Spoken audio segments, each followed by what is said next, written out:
Hey everybody, it's MommaOG. I'm back with another reaction. Tonight I'm listening to Loreena McKennitt.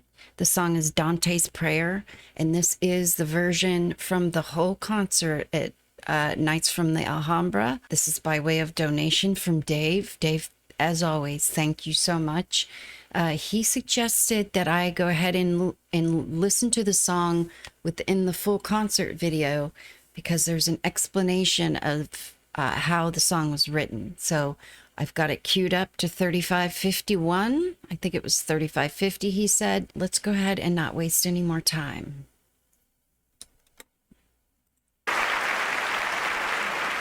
Let me just make sure this audio doesn't... December of 1995 that I 360. decided that I would take the train across Siberia. Okay, I guess that's what it is. Also during that trip... Okay, let me rewind it. I think it was about December of 1995 that I decided that I would take the train across Siberia.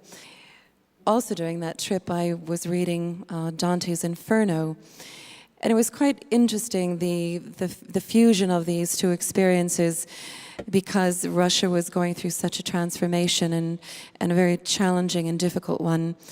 And a lot of what I was seeing outside the window was desperation and discomfort that comes with all those kinds of changes. This is a piece that was born out of that experience. It's called Dante's Prayer. Oh, wow. Okay.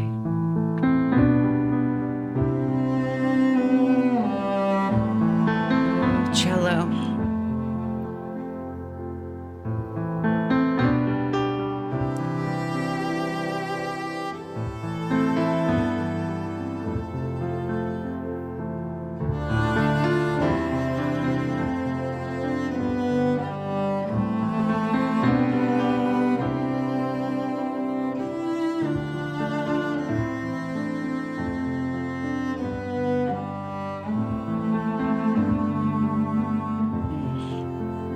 Cello is such a beautiful instrument.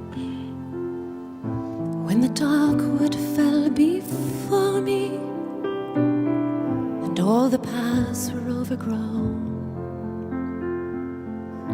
when the peace of Christ said there is no other way, I tilled the sorrows of stone. I did not believe because I could not see, though you came to me in the night.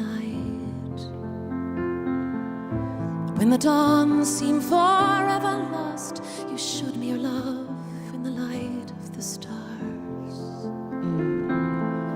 Cast your eyes on the ocean, cast your soul to the sea. When the dark night seems endless, please remember me.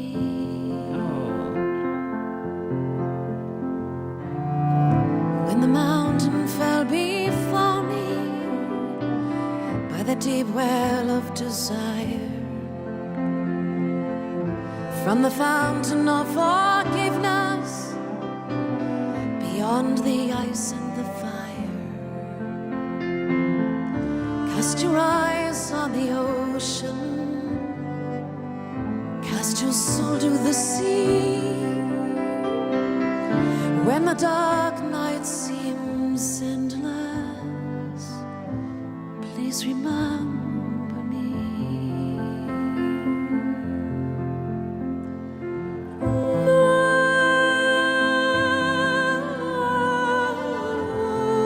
Jeez.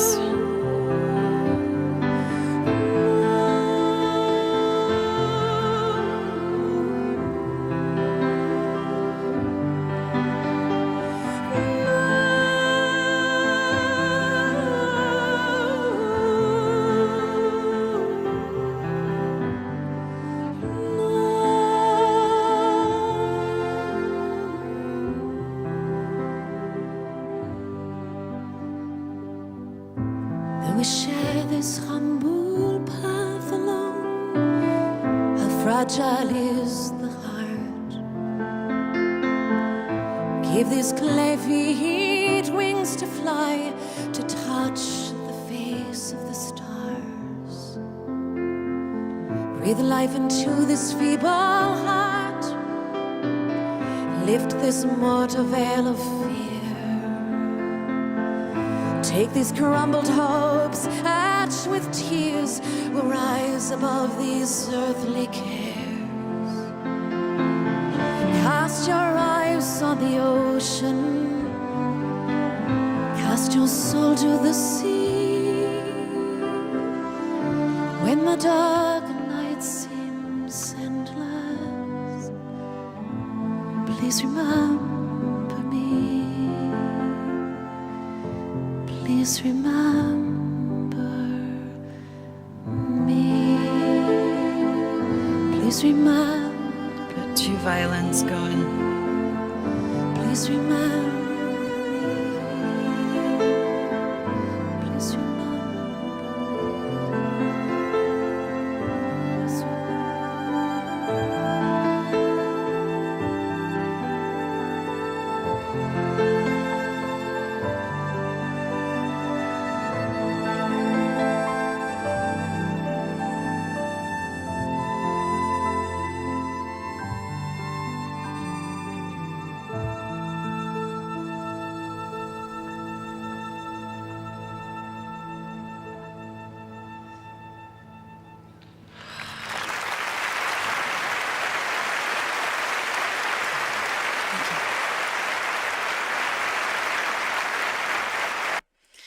Okay, I'm just going to pause it there because the rest of the concert's on the same video.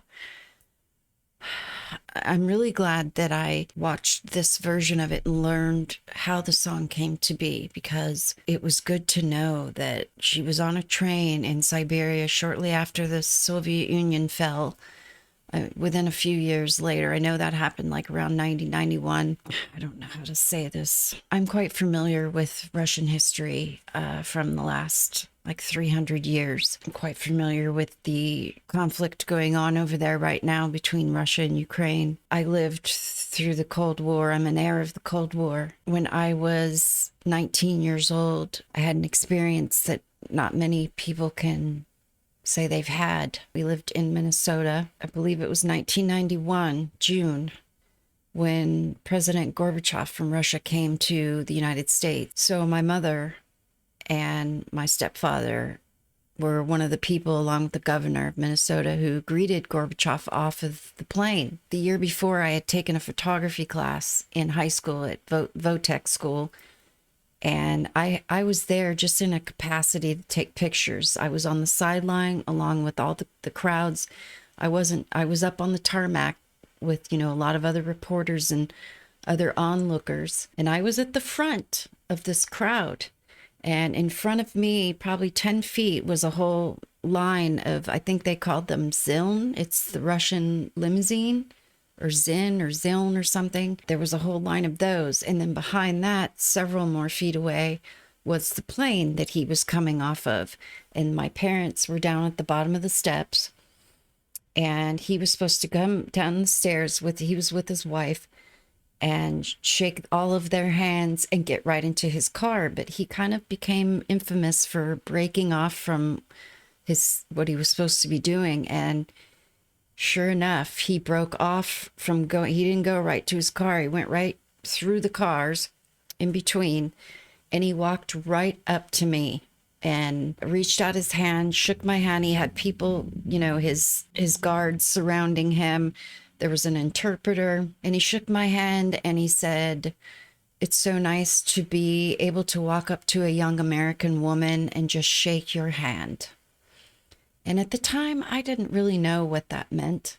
I mean, I knew what was going on because my parents, I'm a military brat. It was kind of a part of my life. The Russia-United States thing was very prominent in my life. The Cold War was very prominent in my life.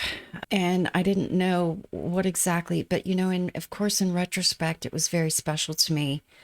But I didn't mean to go off on a long tangent, but there is a picture of me just having shook his hand that was on the cover of the New York Times, or not the cover. It was like on the second page, but on the front page of that section, the second section or something. I do have it. I'll show it to you here.